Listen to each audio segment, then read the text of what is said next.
What happens when people stop seeing you as a person and start seeing you only for what you provide? Who are you when you can no longer be useful? Stay with Gregor's story because what happens to him reveals something disturbing about modern life. Sometimes people don't love you for who you are. They love the version of you that makes their lives easier. Did you know sometimes people don't reject you because you've changed? They reject you because you've stopped providing what they wanted from you. From, my value comes from what I provide. 2. My usefulness is something I do, not the measure of what I am. You are loved until you become useless. Who are you when you can no longer be by the end of this investigation?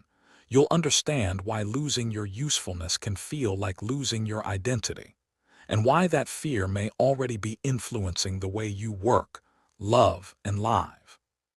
One morning, Gregor Samsa wakes up and discovers that he has become a giant insect. But that's not the most disturbing part of Kafka's story. The disturbing part is what happens next. His family doesn't spend very long asking, "What happened to Gregor?" They start asking, "What are we going to do now?" Because Gregor used to work. He paid the bills. He supported his parents. He carried the family. He was helpful. And then, suddenly, he wasn't. Stay with Gregor's story. Because by the end, you'll understand something much darker than why a man became an insect. You'll understand what can happen when your usefulness becomes your identity. And you may start looking differently at your own job, your relationships, and even the people who say they love you. Because there's a question most people never want to ask: who are you when you have nothing left to provide? Daniel knows exactly who he is. He's the reliable one. The P: does his family need money? Daniel helps. Does his friend need a favor? Daniel says yes. Does his boss need someone to stay late? Daniel stays. He likes being needed. At least, that's what he tells himself. Because being needed makes him feel important, valuable, safe. Then one day, Daniel loses his job, and something strange happens. Nothing about Daniel's personality changes. He's still intelligent, quiet chic, still capable. But the way people look at him changes. Questions: please, when are you getting another job? Have you found anything yet? How long is this going to take? The conversations become uncomfortable, and Daniel starts feeling something he'd shame. Not because he has become a worse person, but because he has stopped producing. And slowly, he starts wondering, if I'm not providing anything. What Kafka's Gregor has a similar problem. Before his transformation, he is exhausted. He hates his job. He doesn't enjoy but he keeps going. Why? Because his family depends on him. His job has become a prison, but also his identity. Every morning, he gets up, going to work, makes money, hope, and nobody asks whether Gregor is happy. Because happiness isn't the priority. Responsibility is. Then one morning, he can't go to work. Not because he doesn't want to, because he physically cannot. And suddenly, the entire structure of his life, his employer, is worried about his absence. His family is worried about money. Nobody initially knows what, because Gregor has always had a function. And now, he doesn't. Think about your own life. What is your function? Maybe you're the provider, the successful one, the responsible child, the person who always listens, the employee who never says no. the friend who solves everyone's problems, the parent who holds everything together, the strong one. These identity until you discover their hidden cost. Because when your identity is built around usefulness, you can start believing that being needed is the same thing as being loved. And those are not the same thing. Sarah learned this at work. For years, she was the employee everyone wanted. She answered emails, accepted additional projects, covered for other people, never complained. Her manager called her indispensable. She loved that word. Indispensable. Then the company reorganized. Her position disappeared. Just like that. The person who was suddenly unnecessary. Sarah couldn't understand why it hurt so much. She hadn't just lost a paycheck. She had lost the role through which she had learned for years. She had answered the question, "Who am I?" with, "I'm the person people can depend on." Now nobody needed her in the same way, and the silence was terrifying. This is where Kafka becomes surprisingly modern. Because our society doesn't usually ask, "Are you?" It asks, "What do you produce? How much money do you make? What is your job? How successful are you? How productive are you? What have you achieved? What can you offer?" And eventually, without noticing, we begin asking ourselves the same questions. We turn ourselves into resumes, a collection of achievements, titles, numbers, responsibilities. And then something goes wrong. We lose our job. The business fails. The relationship ends. The body becomes weaker. The money disappears. Someone else becomes more successful. And suddenly, the identity we built begins cracking. James knows this feeling. James has always been the strong one.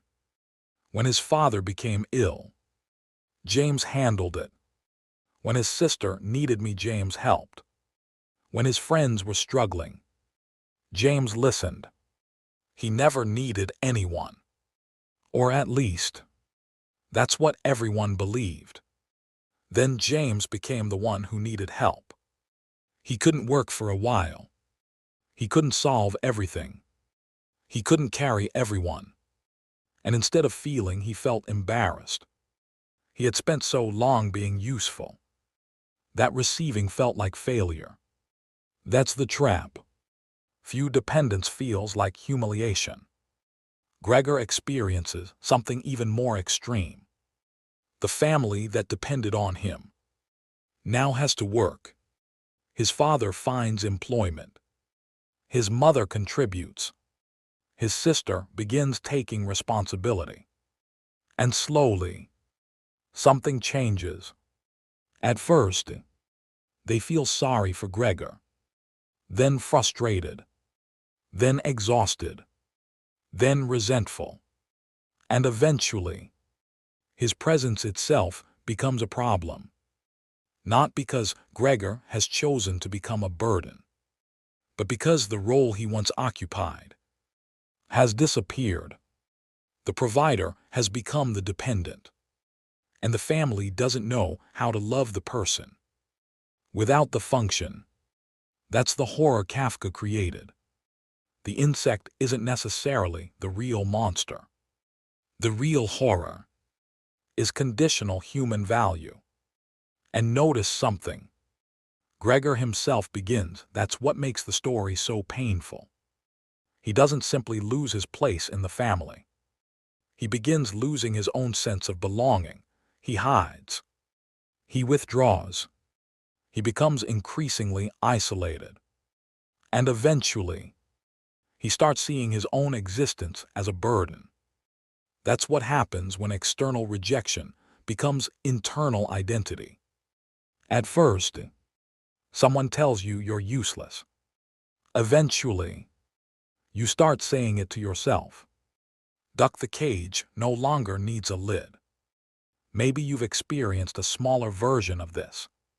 You make a mistake at work, and suddenly you think you're incompetent. Someone rejects you, and you think you're unlovable. You lose money, and you feel like a failure. Someone doesn't need you anymore, and you wonder whether you mattered. One event becomes a disaster and the mind turns, "I failed," into "I am a failure." That's the transformation. Kafka, the physical metamorphosis, is bizarre. The psychological metamorphosis is familiar. A person experiences rejection, then begins to see themselves through the eye, and this is why the story isn't really about an insect. It's about identity. Who decides who you are? You. Your family. Your employer, society. Your achievements. Your income. The people who need you. Because if everyone else gives, you become extremely vulnerable. The moment their opinion changes, you change with it. But there's another uncomfortable question. What if you're not Gregor? What if you're the family? What if you've been B without noticing the person underneath it? The parent who always pays. The partner who always sacrifices. The friend who always lists. The employee who always stays late. The person who keeps everything running. What happens when they finally say, "I can't do this anymore"? Do you still value them? Or do you become frustrated because the machine stopped working? That's the question Kafka quietly put, and perhaps this is why the metamorphosis remains so disturbing. Because the transformation doesn't happen only to Gregor. Everyone changes. His father changes. His mother changes. His sister changes. The family reorganizes itself around a new reality. And Gregor becomes increasingly. Life doesn't stop. It adapts. That's another uncomfortable truth. Sometimes the world continues moving, even when you feel like yours has collapsed. The company replaces you. The friend moves on. The family finds another solution. The relationship continues without you. And that can hurt, because we want to believe our role is permanent. Usually, it isn't. So what happens when you become useless? Maybe the first thing you discover is who you were. If you only feel valuable when you're productive, you may not have learned how to exist without performing. If you only feel loved when you're needed, you may not know what unconditional love feels like. If your identity depends on success, failure doesn't simply hurt your circumstances. It attacks your sense of self. And that's why losing a role can feel like losing yourself. But here's where the story can become useful. Your usefulness is something you provide. It is not the complete definition of who you are. You can be productive. Without you, you can help people. Without needing to be needed. You can succeed. Without you, you can fail. Without becoming a failure. And you can become dependent. Without becoming worthless. That's a distinction Gregor never gets the chance to fully reclaim. But we do. Think back to he lost his job, but eventually realized, I lost employment. I didn't lose myself. Sarah stopped chasing the word indispensable. She began asking, what do I actually value when nobody is watching? James learned something even harder. Being strong didn't mean never needing anyone. Sometimes, strength means three different people, three different struggles, an invisible enemy, conditional value, the belief that you must constantly earn your right to matter. And maybe that's the question you should take from Kafka. Note, what if I turned into an insect? But what remains of me when I can no longer perform the role everyone expects? If your job disappeared tomorrow, who would you be? If your money disappeared, who would you be? If no one needs your help, who would you be? If your achievements vanished, who would you be? If you stopped being the strong one, the successful one, the provider, the fixer, the perfect employee, would there still be a person underneath all those roles? There should be, because your roles can change. Your usefulness can change. Your circumstances can change. But if your entire identity depends, every change becomes a threat to your existence. Kafka's greatest trick wasn't turning Gregor into an I, it was making us recognize ourselves in him. Because most of us are already performing roles: provider, employee, parent, partner, leader, problem solver, strong friend. And there's nothing wrong with those roles. The danger begins when you forget. They are roles, not your entire identity. So perhaps the real transformation isn't Gregor becoming an in, perhaps it's the moment you realize you have spent years becoming whatever the world needed you to become. And you forgot to ask, who am I when nobody needs anything from me? Because one day, your job will end. Your responsibilities will change. Your body will change. Your status will change. People will come and go. The roles you built your identity around will eventually disappear. And when they do, what will remain? That is the uncomfortable question Kafka leaves behind.